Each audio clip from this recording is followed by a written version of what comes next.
सोचिए, भारत में एक ऐसा मंदिर हो जहां देवी को मासिक धर्म होता है, जहां गर्भगृह में कोई मूर्ति ही नहीं है और जिसे तांत्रिक साधनाओं का गढ़ माना जाता है। तो चलिए, आज इस असाधारण मंदिर के रहस्यों की परतों को खोलते हैं। ये सवाल ही अपने आप में कितना चौंकाने वाला है ना? एक ऐसी जगह जहां मासिक धर्म को अपवित्र नहीं बल्कि दिव्य शक्ति का सबसे बड़ा स्रोत माना जाता है। और सच कहूं तो यही कामाख्या की सबसे बड़ी और अनोखी पहचान है। लेकिन रहस्य सिर्फ इतने ही नहीं है। बात यह है कि यहाँ देवी की किसी मूर्ति की जगह उनकी योनि की पूजा होती है। इस मंदिर को काले जादू और तंत्र मंत्र का एक बहुत बड़ा केंद्र माना जाता है। यहाँ हर रोज पशु बलि दी जाती है और तो और इतिहास में यहाँ पर मानव बलि के भी आरोप लगे हैं। तो आज के हमारे इस सफर में हम इन सभी रहस्यों से एक एक करके पर्दा उठाएंगे।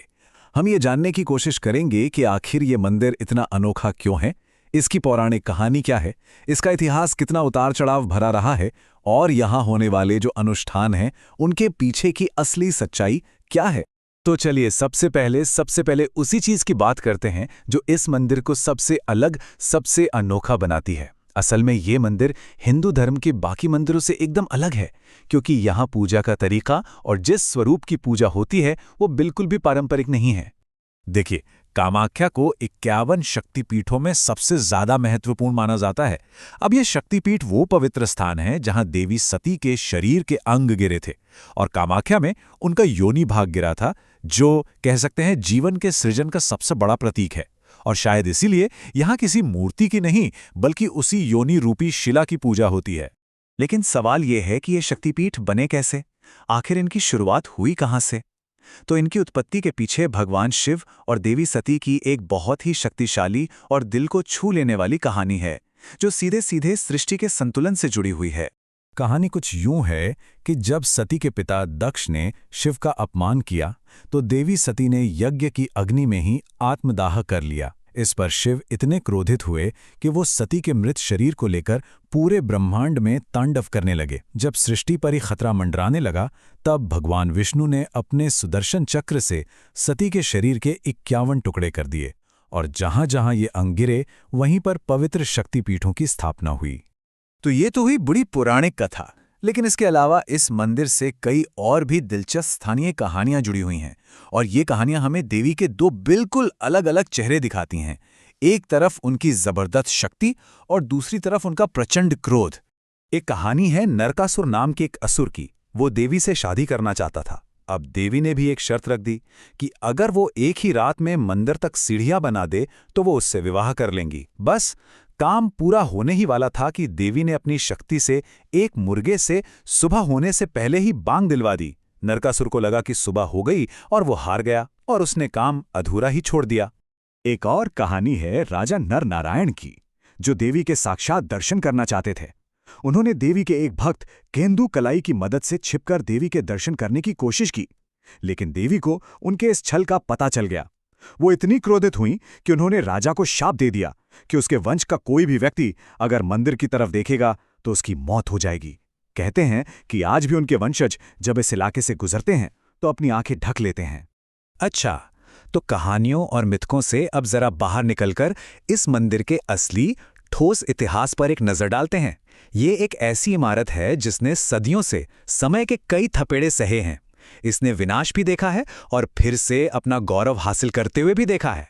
इतिहासकारों का मानना है कि इसका निर्माण 8वीं से 9वीं शताब्दी के बीच पाल वंश के दौरान हुआ था, लेकिन फिर 16वीं शताब्दी में बंगाल सल्तनत के एक सेनापति काला पहाड़ ने इसे लगभग पूरी तरह से तबाह कर दिया। पर कहानी यहाँ खत्म नहीं हुई। इसके करीब 100 साल बाद असम के अहोम राजाओं ने न सिर्फ मुगलों को हराया बल्कि इस मंदिर का पहले से भी ज्यादा भव्य पुनर्निर्माण करवाया। और अब आते हैं मंदिर के उन पहलुओं पर जो इसे सबसे ज्यादा मशहूर भी बनाते हैं और सच कहूं तो सबसे ज्यादा विवादास्पद भी। यहाँ के वो अनुष्ठान और आस्था की प्रथाएं जो आज भी लोगों को हैरान कर देती हैं। हर साल जून के महीने में यहाँ अंबुबाची मेला लगता है और ये कोई आम मेला नहीं है। ये देवी के वार्षिक मासिक धर्म का उत्सव है। इन 3 दिनों के लिए मंदिर के दरवाजे बंद कर दिए जाते हैं और ये माना जाता है कि खुद धरती माँ रजस्वला होती हैं। ये स्त्री की सृजन शक्ति का एक बहुत ही अनूठा उत्सव है। इसी दौरान एक और हैरान करने वाली चीज होती है। पास से बहने वाली ब्रह्मपुत्र नदी का पानी लाल हो जाता है। भक्तों का तो ये मानना है कि ये देवी का रक्त है। वहीं विज्ञान कहता है कि मिट्टी में आयरन ऑक्साइड की मात्रा बहुत ज्यादा है, इसलिए ऐसा होता है। लेकिन फिर सवाल वही उठता है कि ऐसा सिर्फ और सिर्फ इन्हीं 3 दिनों में क्यों होता है, जबकि मॉनसून तो पहले ही आ चुका होता है। मंदिर में बलि की प्रथा भी एक अहम हिस्सा है।